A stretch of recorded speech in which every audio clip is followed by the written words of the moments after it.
According to a report by the New York Times website on August 9, fearing marginalization at the upcoming summit between U.S. President Trump and Russian President Putin, European and Ukrainian leaders met with senior U.S. officials outside London on the same day. Europe hopes to put pressure on the United States to ensure that Trump does not forget Europe or harm European interests during the negotiations. At the same time, Europe also emphasized that it supports Ukraine's stance and opposes excluding Ukraine from the scope of dialogue. Will Trump respect the positions of Europe and Ukraine? He might take them into consideration, but his top priority will inevitably be U.S. interests. Trump does not need to answer to Europe or Ukraine, he only needs to answer to American voters. This dialogue with Putin was initiated by the United States, and to a certain extent, it is the United States that is proactively seeking talks with Putin. Ukraine's fate is being rewritten in a conference room in Alaska, yet Kyiv is not even at the negotiating table.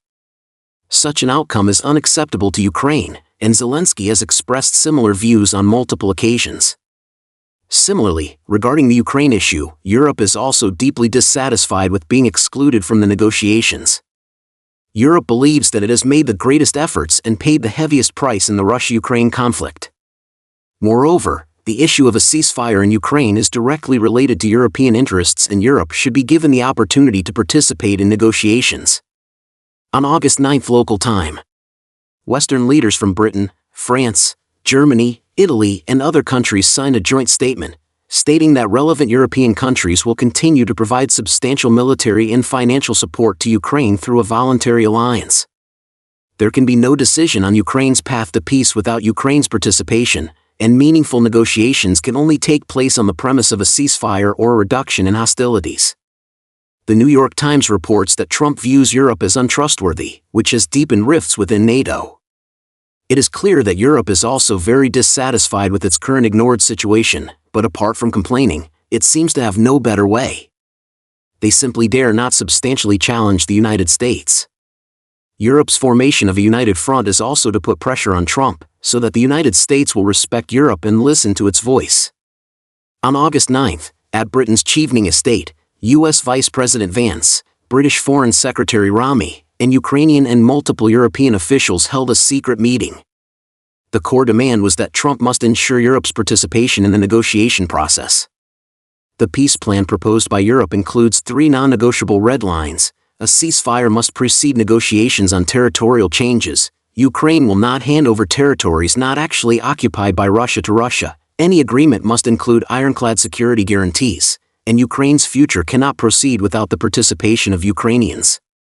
After a phone call, Macron emphasized that Europeans will definitely participate in the solution.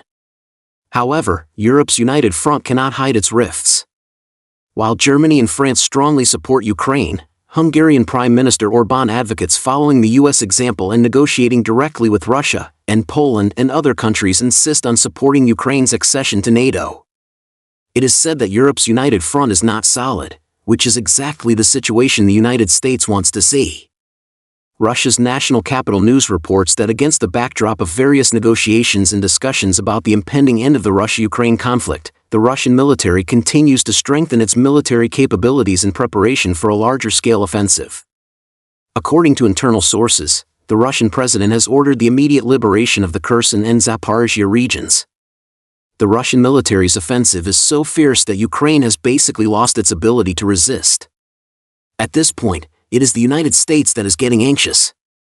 White House officials stated on August 9 that U.S. President Trump is open to holding a three-way summit with Russian President Putin and Ukrainian President Zelensky in Alaska, but for now, it will proceed according to Putin's requirements.